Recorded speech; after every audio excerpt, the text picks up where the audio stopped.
في آية في القرآن الكريم، معلش بس ركز معايا كده شوية، أنا هقول لك أول حتة منها: والله يريد أن يتوب عليكم. وقف لي بس كده، والله يريد أن يتوب عليكم. ليه؟ ليه ربنا سبحانه وتعالى يريد أن يتوب علينا؟ عارف ليه؟ عشان ربنا سبحانه وتعالى بيحبنا، والله العظيم. دي محبة من ربنا سبحانه وتعالى. ربنا سبحانه وتعالى لا يريد انه يعذبنا. تخيل ان ربنا سبحانه وتعالى يريد ان يتوب عليك وانت مش عايز تتوب، وفي ناس مش عايزة تتوب، والله العظيم. ولو ذنوبك بلغت عنان السماء واستغفرت وتبت، ربنا سبحانه وتعالى مش يغفر لك بس، لا، ده يغفر لك ويبدل لك سيئاتك حسنات ويدخلك الجنة. ليه؟ اسأل ليه؟ عشان بيحبك، والله العظيم. حاجة غريبة جدا، والله العظيم حاجة غريبة جدا.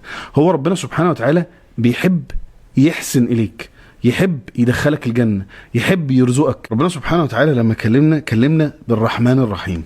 والله يا ابني محبة ربنا حاجة تانية خالص، حسنات وسيئات سيب بس الكلام ده كده. محبة ربنا حاجة تانية.